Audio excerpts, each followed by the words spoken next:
Baik, perkenalkan nama saya Nyoman Rahadi Sasmita, NPM 86. Nah, jadi pada video kali ini saya akan membahas tentang jaringan syaraf tiruan atau JST. Nah, JST di sini merupakan suatu sistem pemrosesan informasi yang mencoba meniru kerja otak manusia. JST ini juga merupakan generalisasi model matematis dengan asumsi seperti berikut. Yang pertama, pemrosesan informasi terjadi pada elemen sederhana atau neuron. Yang kedua, sinyal dikirimkan di antara neuron-neuron melalui penghubung atau dendrit dan akson. Penghubung antar elemen memiliki bobot yang akan menambah atau mengurangi sinyal. Selanjutnya, untuk menentukan output, setiap neuron memiliki fungsi aktivasi atau biasanya non-linear yang dikenakan pada semua input. Yang terakhir, besar output akan dibandingkan dengan threshold. Nah, JST di sini mampu dalam klasifikasi, asosiasi, self-organizing, dan optimasi. Nah, klasifikasi di sini memilih suatu input data ke dalam kategori tertentu yang sudah ditetapkan. Nah, kalau asosiasi ini menggambarkan suatu objek secara keseluruhannya hanya dengan bagian dari objek lain. Kalau yang self-organizing ini kemampuan mengolah data-data input tanpa harus mempunyai target. Dan yang terakhir, optimasi, menemukan suatu jawaban terbaik sehingga mampu meminimalisasi fungsi biaya. Nah, selanjutnya kelebihan dari JST yaitu mampu mengakuisisi pengetahuan walau tidak ada kepastian, mampu melakukan generalisasi dan ekstraksi dari suatu pola data tertentu. JST dapat menciptakan suatu pola pengetahuan melalui pengaturan diri atau kemampuan belajar atau self-organizing. Yang selanjutnya memiliki fault tolerance. Gangguan dapat dianggap sebagai noise saja. Yang terakhir, kemampuan perhitungan secara paralel sehingga proses lebih singkat. Selanjutnya, kelemahan dari JST. Kurang mampu untuk melakukan operasi numerik dengan presisi tinggi. Kurang mampu melakukan operasi algoritma aritmatik, operasi logika, dan simbolis. Lamanya proses training yang memungkinkan terjadi dalam waktu yang sangat lama untuk jumlah data yang besar. Nah, di sini aplikasi jaringan syaraf tiruan, yaitu JST di sini dapat melakukan pengenalan pola atau pattern recognition yang meliputi huruf, tanda tangan, suara, gambar yang sudah sedikit berubah atau mengandung noise, identifikasi pola saham dan pendeteksi uang palsu dan juga kanker. Lalu signal processing, yaitu untuk menekan noise pada saluran telepon. Dan ada peramalan, bisa peramalan saham, autopilot dan simulasi, dan kendali otomatis otomotif. Nah, di sini ada gambar dari model neuron JST. Nah, jadi di sini terdapat input dan juga output. Nah, di mana input di sini itu ada bobot. Nah, misalnya kan ada input X1, X2, dan X3 dan juga bobotnya itu ada W1, W2, dan W3. Dan juga mengandung output dari input tersebut yaitu Y1, Y2, dan Y3. Nah, maka didapatkan untuk Y1 di sini X1 kali W1 ditambah X2 kali W2 ditambah X3 kali W3 dan seterusnya. Nah, selanjutnya ada fungsi aktivasi. Nah, fungsi aktivasi di sini yaitu dipakai untuk menentukan keluaran suatu neuron. Merupakan fungsi yang menggambarkan hubungan antara tingkat aktivasi internal atau summation function yang mungkin bentuk linear atau non-linear. Beberapa fungsi aktivasi JST diantaranya hard limit, purelin, dan sigmoid. Yang populer digunakan adalah fungsi sigmoid yang memiliki beberapa varian, yaitu sigmoid logaritma, sigmoid biner, sigmoid bipolar, dan sigmoid tangen. Nah, selanjutnya ada hard limit memberikan batasan tegas 0 atau 1. Purellen memisahkan secara linear sigmoid berupa fungsi smooth bernilai antara 0 sampai dengan 1 bila biner, atau antara -1 sampai 1 bila bipolar.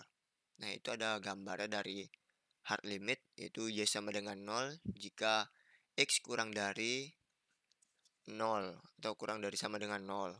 Nah, terus Y sama dengan 1 jika X lebih besar daripada 0.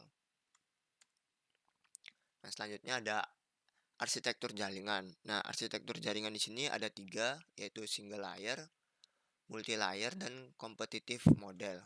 Nah, untuk single layer hanya memiliki satu lapisan dengan bobot-bobot terhubung, langsung menerima input dan mengolahnya menjadi output tanpa menggunakan hidden layer. Nah, untuk multi layer di sini memiliki satu atau lebih lapisan input, satu atau lebih lapisan output, dan lapisan tersembunyi. Dapat menyelesaikan masalah yang lebih kompleks karena lebih akurat. Fungsi pembelajarannya lebih rumit. Dan terakhir untuk competitive model, itu hubungan antar neuron tidak diperlihatkan secara langsung pada arsitektur. Hubungan antar neuron dapat digambarkan sebagai jaringan yang rumit. Nah, ini untuk gambarnya. Nah, dari single layer itu ada nilai input, lapisan input, matriks bobot, lapisan output, dan nilai output. Nah, sedangkan untuk multi layer itu sama, tapi untuk multi layer yaitu ada ketambahan lapisan tersembunyi atau hidden layer yang tidak dimiliki oleh single layer, dan juga terdapat matriks bobot kedua. Lalu ada lapisan output dan nilai outputnya. Nah, untuk kompetitif model seperti gambarnya di slide, nah itu apa? Untuk hubungannya itu dibilang rumit, jadinya arahnya itu saling berhubungan satu sama lain. Jadi flowchart jaringan saraf tiruannya ini bisa seperti gambar pada slide, yaitu diawali dengan mulai, lalu melakukan inisialisasi, lalu citra biner, dan proses pelatihan. Nah, di sini terdapat percabangan atau decision. Apakah target error tercapai? Jika iya, maka selesai. Jika tidak, akan diulang kembali pada proses pelatihan sampai menemukan target error atau tercapainya target error. Nah, metode pembelajaran JST di sini yaitu juga ada 3, yaitu supervised, unsupervised, atau hybrid. Nah, supervised di sini yaitu kumpulan input berusaha membentuk target output yang sudah diketahui sebelumnya. Lalu perbedaan antara output yang masih salah dengan output yang diharapkan harus sekecil mungkin. Biasanya lebih baik dari unsupervised.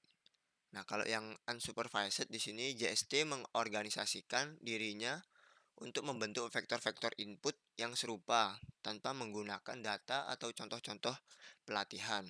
Biasanya ke dalam suatu kategori atau kelompok-kelompok tertentu. Nah, kalau hybrid di sini gabungan antara unsupervised dan supervised.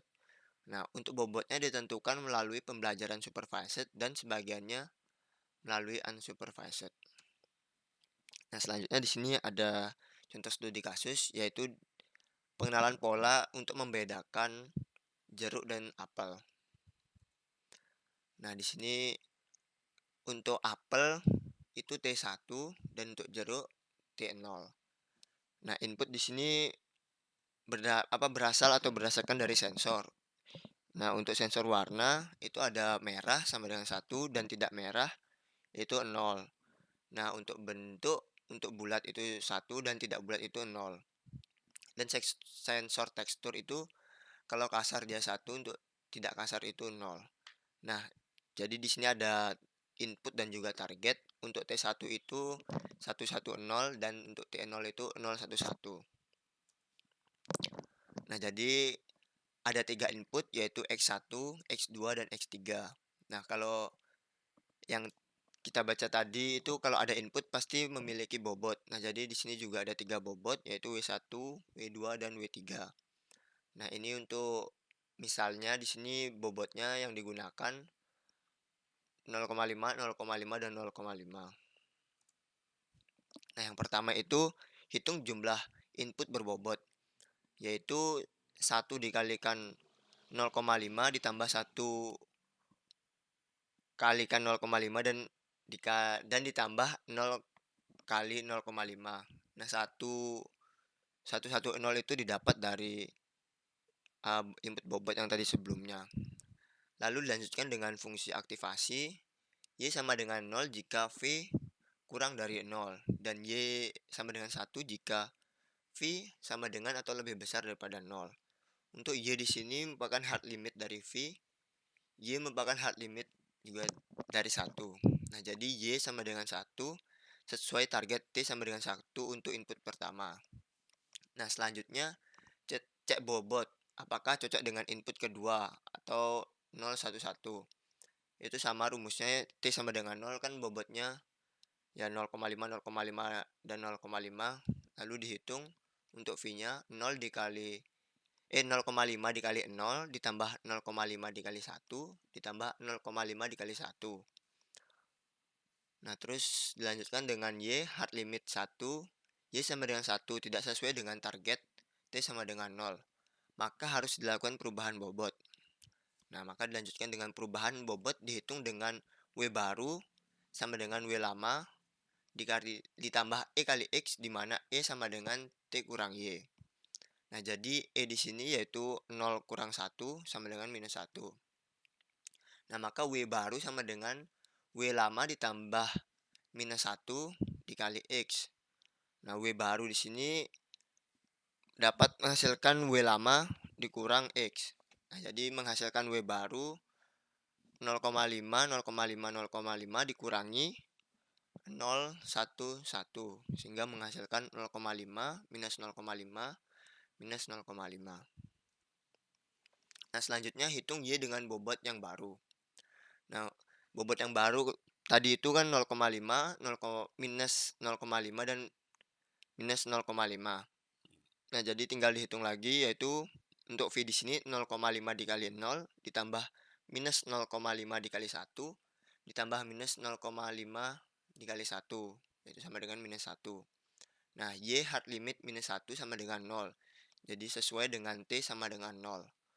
Dan cek bobot yang baru dengan input pertama yaitu V 0,5 dikali 1 ditambah negatif 0,5 dikali 1 ditambah negatif 0,5 dikali 0 sama dengan 0. Yaitu Y hard limit 0 sama dengan 1 sesuai dengan T sama dengan 1. Nah, jika semua input sudah diklasifikasikan dengan benar, tidak perlu adanya perubahan pada bobot sehingga mendapatkan T sama dengan Y, maka W baru sama dengan W lama. Nah, mungkin sekian dari presentasi tentang JST atau jaringan syaraf tiruan. Mungkin kalau ada salah kata, mohon dimaafkan. Terima kasih.